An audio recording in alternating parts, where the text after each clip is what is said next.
మీరు ఇందాక దేవుడిని నమ్ముతున్నాను అన్నారు. ఇప్పుడు చెప్తున్న స్టోరీస్ థియరీస్ అన్ని నేను అది చెప్తున్నా. నేను దేవుడిని నమ్ముతున్నాను ఎప్పుడు చెప్పాను, ఒక సృష్టి క్రియేట్ చేసింది ఒక ఆస్పెక్ట్, కానీ ఆ సృష్టికి మనం బతుకున్న దానికి సంబంధం లేదు. అందుకని నేను బాలాజీ గుడికి వెళ్ళి కొబ్బరికాయ కొడితే నాకు వస్తుందని నేను నమ్మను. ఇప్పుడు అర్థమైంది. మీరు బ్రహ్మని నమ్ముతారు కానీ విష్ణువుని శివుడిని నమ్మరు.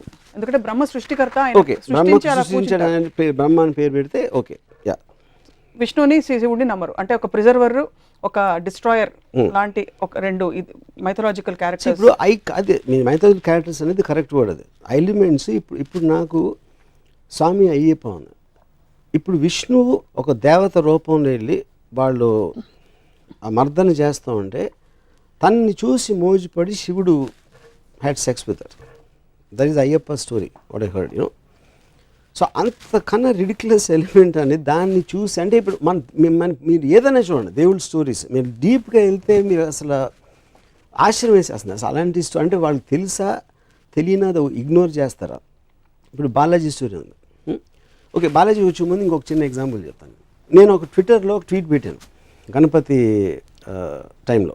పురాణాల గురించి మనం ఎలాగో మళ్ళీ మాట్లాడతాం. ఐ థింక్ ఇట్స్ ఇన్ దేవుడు కాన్సెప్ట్ వాట్ ఐఎమ్ టాకింగ్. అంటే నేను అనేది దేవుడు అంటే ఏంటి, మనం భగవంతుడిలా కొలిచి పూజలు చేసి తన మొలాన మనకు వచ్చేస్తున్నాయి అనే దాంట్లో వాళ్ళందరి డెఫినేషన్ ఉంటుంది. అవును, బ్రహ్మ అనేది ఒక కాన్సెప్ట్, కానీ బల్క్ ఆఫ్ ద పీపుల్ దేవుడిని పూజిస్తారు, వినాయకుడిని పూజిస్తారు, బాలాజీని పూజిస్తారు, అయ్యప్పని పూజిస్తారు. So I think they are in the same category. Varma గారి అభిప్రాయం దేవుడి గురించి అంటే ఆయన ప్రపంచాన్ని సృష్టించి వదిలేశారు, ఆయన పని అయిపోయినా ఆయన మూలను కూర్చున్నారు, అంతేనా?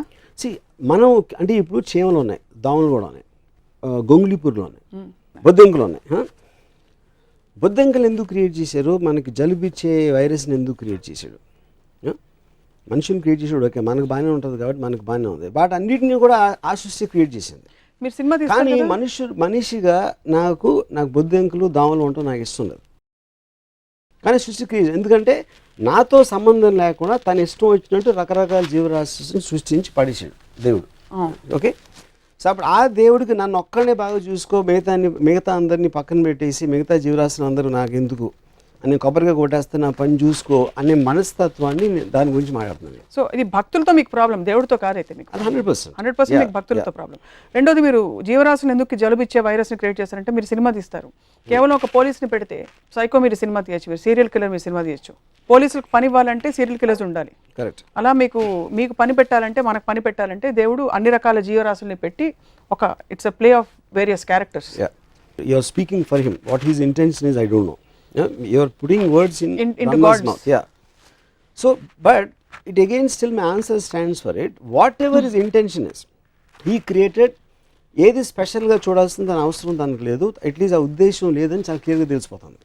లేదంటారా? 100%. ఎందుకంటే ఇప్పుడు ఒక సునామీ వస్తుందండి, అది ఏమి విచక్షణ లేకుండా మొత్తం అన్ని రిలీజియన్ ఆడవాళ్ళని పిల్లల్ని అందరినీ చంపకుండా పోయింది. 2006లో 2.5 lakh పీపుల్ చచ్చిపోయారు. ఆ 2.5 lakh పీపుల్ ఒక కామన్ ఎలిమెంట్ ఆఫ్ ఉంటుంది అనేది నేను నమ్మను. దాని తర్వాత may their souls rest at peace అంటారు ఎవరు మనోళ్ళు. ఏది చేసింది యాక్ట్ ఆఫ్ గాడ్ అని లీగల్ డెఫినేషన్ ఉంది. Any kind of a natural calamity is called act of God. That is actual definition legally speaking. Okay, దేవుడు సృష్టించిన దాని మూలం జరిగినది. అది జరిగినప్పుడు మీరు ఒక మీ మేనేజర్ తప్పు చేస్తాడు, లేకపోతే మీ గవర్నమెంట్ తప్పు చేస్తుంది, లేకపోతే మీ ఇంట్లో ఎవరో తప్పు చేస్తే మీరు ఇమ్మీడియట్గా కోపం వస్తుంది. దానివల్ల ఒక హామ్ క్రియేట్ అయినప్పుడు అంత పెద్ద హామ్ క్రియేట్ చేసిన దేవుడిని మాత్రం మీరు బ్లేమ్ చేయరు. ఎందుకు? భయం. ఎందుకంటే మీకు ఆఫీస్లో మేనేజర్ మారితే ఇంకోటి వస్తాడు, గవర్నమెంట్ మారితే ఇంకో గవర్నమెంట్ రావచ్చు, కానీ దేవుడు మారితే ఇంకెవడో రాలేడు. కాబట్టి ఆ ఒక్క హోప్ ఉండాలి. కాబట్టి భయంతో దేవుడిని మాత్రం ఎప్పుడు బ్లేమ్ చేయరు. సో మళ్ళీ నేను చెప్పేది ఏంటంటే, దేవుడు అనేది క్రియేటర్, మీరు బ్రహ్మ అనండి, దేవుడు అనండి, ఏదన్నానండి, that is not to be debatable. Because ఏదో ఒకటి క్రియేట్ చేసి ఉండాలి. వాట్ ఎవర్ దానికి షేప్ ఉందా, ఫామ్ ఉందా, whatever the scientific origin అనేది all of them are coming under one definition. నమ్మే వాళ్ళ గురించి మాట్లాడుతాను. So that is what I'm saying. I don't believe in the devotees aspect. వాళ్ళకి ఏం అర్థం అవుతుంది దాని గురించి. సో భక్తులు దేవుడితో పెట్టుకునే ఈక్వేషన్ మీద మీకు చిరాకేస్తుంది. చిరాక్ is not the right word. I find it funny. మీరు ఎలాంటి ఈక్వేషన్ పెట్టుకుంటారు దేవుడితో? ఎప్పుడైనా అసలు తలుచుకుంటారు? అబ్సల్యూట్గా. బికాజ్ ఐ స్ట్రాంగ్లీ నేను బిలీవ్ చేస్తాను దేవుడి స్కీమ్లో నేను లేను. కాదు, క్వశ్చన్ అది కాదు. Is too big. అంటే ఇది ఎలా ఉంటుందంటే, అది ఇప్పుడు ఇక్కడ చీమలు తిరుగుతూ ఉంటాయండి. ఆ చీమలు మ్యాక్సిమం నేను నడిచేటప్పుడు నాకు కనిపించకపోతే తొక్కి వెళ్ళిపోతాను, లేకపోతే చీపుతో ఊడ్చేస్తాను. దానికన్నా నాకు చీమలకి ఏం కనెక్షన్ లేదు. చీమ గురించి నేను ఆలోచిస్తున్నాను అనుకుంటే ఎంత మూర్ఖత్వమో, ఏ మనిషి కూడా దేవుడు నా గురించి ఆలోచన అంతే మూర్ఖత్వం. You feel God doesn't think about you. No. But I asked you, do you think about God? No, I don't think about God for the same reason. Because I am not in the scheme of things of God. నన్ను హామ్ చేసే శక్తి దేనికున్నా అది నాకు God. నాకు for example నేను ఒక ఆఫీస్లో పనిచేస్తాను. నా మేనేజర్ నా జీతం పెంచేంత ఇది ఉంటే నా మేనేజర్ నాకు దేవుడు. రేపు పొద్దున్న ఎవరో నన్ను హామ్ చేస్తే whoever is more powerful than me, they are gods. In that particular situation. In that particular situation, context లో. మరి పర్లేదు, దేవుడు మీకు చాలా యాక్చువల్లీ గొప్ప ఫిలాసఫీ. ఎందుకంటే దేవుడు మనిషి రూపంలో వచ్చి అనేక విధాలు హెల్ప్ చేస్తాడని కూడా అంటారు. సో రేపు గబుక్కుమని మీరు ఎక్కడైనా వరదల్లో చిక్కుకుపోతే మీకు ఎవరైనా బోట్ పంపిస్తే బోట్ నడిపేవాడు దేవుడు మీకు. మరి అలా చేసినోడు చాలా మంది ముంచి చంపేస్తాడు. దాని సంగతి ఏంటి? అది వాళ్ళు చూసుకుంటారు కదా. చూసుకుంటూ క్వశ్చన్ కాదు. ఇప్పుడు ఆ బిలీఫ్ తోటే మమ్మల్ని చేస్తాడన్న బిలీఫ్ తోటే అందరూ చేస్తారు. నేను అలాంటి దాంట్లో నేను టైం వేస్ట్ చేయను. నా కెపాసిటీలో నేను చేయగలిగితే చేస్తాను, కానీ ఎవడో వచ్చి ఏదో చేస్తాడు అనేది నేను నమ్మను. అది నేను చెప్పేది. చాలామంది చాలా బలమైన వారి అనుభవాలని పబ్లిక్గా చాలాసార్లు చెప్పారు, పుస్తకాలు రాశారు. దట్ నాకు దేవుడు కనిపించాడు, నేను ఇలా కోరుకుంటే ఇలా అయింది నాకు, లేకపోతే నేను ఇలాగా 7 వారాలు ఉపవాసం ఉన్న తర్వాత దేవుడు నాకు ఇలా మార్పు వచ్చింది. వాటన్నిటిని ఎలా ఎక్స్ప్లెయిన్? ఇప్పుడు మా కజిన్ ఒకడు నాకు చెప్పాడు, రామ అంతకుముందు నేను నమ్మేవాడిని కాదు, ఒకరోజు నేను సముద్రంలో ఈత కొడుతూ ఉంటే ఆల్మోస్ట్ చచ్చిపోయాడిని, లోపల కరెంట్ లాక్కి వెళ్ళిపోతుంది, మళ్ళీ సడన్గా ఏదో మిరేకిల్ జరిగి నేను బయటకు వచ్చేసాను, అప్పటి నుంచి భక్తుని అయిపోయాను అన్నాడు. అప్పుడు నేను ఆడితే ఏమన్నానంటే, అప్పుడు వాళ్ళ నోటి దగ్గర కూడి చెడగొట్టినందుకు చేపలని నాస్తికులు అయిపోవచ్చా అన్న. ఎందుకంటే నువ్వు చచ్చిపోయింటే ఆ చేపలు నేను తినేసి, చేపలు కూడా జీవులే, అవి కూడా భగవంతుడే సృష్టించాడు. అలాంటప్పుడు నువ్వు నోటి దగ్గర కూడి తీసేసినట్టే కదా దేవుడు నేను బతికేచ్చి. సో నీకు పార్షియాలిటీ చూపించి వాళ్ళకి అన్యాయం చేసినందుకు ఆ చేపలని నాస్తికులు అయితే కరెక్టా అన్న. సో పాయింట్ అనేది, ఏది జరిగినా someone will benefit, someone won't benefit. మీరు తిరుపతికి వెళ్ళి నాకు ₹1,00,000 డబ్బులు కావాలి మీరు చేసేని కొబ్బరికాయ కొడితే ఆ ₹1,00,000 ఎవరు జేబు నుంచి వస్తాయి, పుట్టిరావు, అది మళ్ళీ క్రియేట్ చేయరు ఎవరు. సో ఒకటి లాభం ఇంకోటి నష్టం అవుతుంది, ఇంకోటి లాభం ఇంకోటి నష్టం అవుతుంది. So that is the order of nature and balance. బాగుంది, అంతవరకు ఓకే, కన్విన్స్డ్. ఎవరికి లాభం ఎవరికి నష్టం అనే అంశాన్ని వాట్ గవర్న్స్ ఇట్ మీ దృష్టిలో? ఆర్డర్ అనే నష్టం అనేది మనం సెల్ఫ్ క్రియేటెడ్ దాంట్లో చేసాం. మనుషులు ఒక పర్టికులర్ టైంలో యానిమల్స్, దాని నుంచి ఒక ఫేజ్లో ఒక సోషల్ ఆంప్లెక్స్, చేమల నుంచి మనం complex and more advance form అవ్వచ్చు.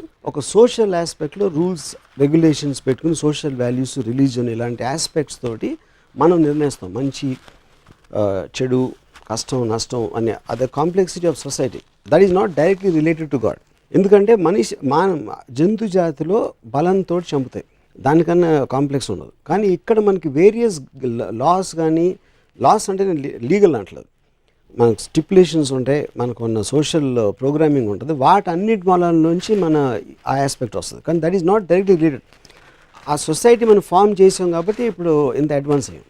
But I don't think that is related to God. It's not related to God. అంటే నేను మళ్ళీ అంటే అదే, ఇప్పుడు యానిమల్స్లో ప్యాక్ యానిమల్స్ ఉంటాయి. ఒక యానిమల్ ఏమో దాని చదివి నడుస్తుంది, లోన్ యానిమల్స్.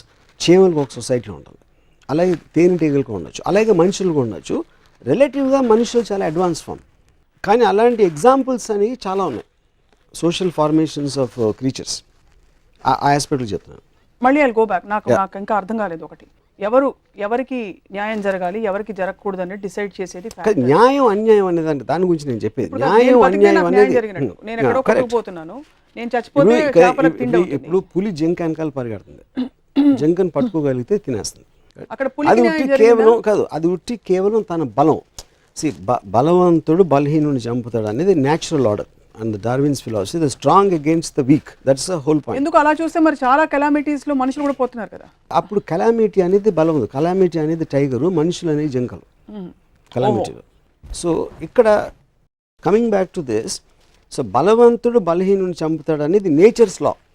దాన్ని సోషల్గా మనం రివర్స్ చేసి రూల్స్ రెగ్యులేషన్స్ పెట్టుకున్నాం. దాన్ని గవర్న్ చేయడానికి వి క్రియేటెడ్ ఎ గాడ్. ఆ దేవుడిని క్రియేట్ చేసి దేవుడు ఇలా చేస్తే శిక్షిస్తాడు.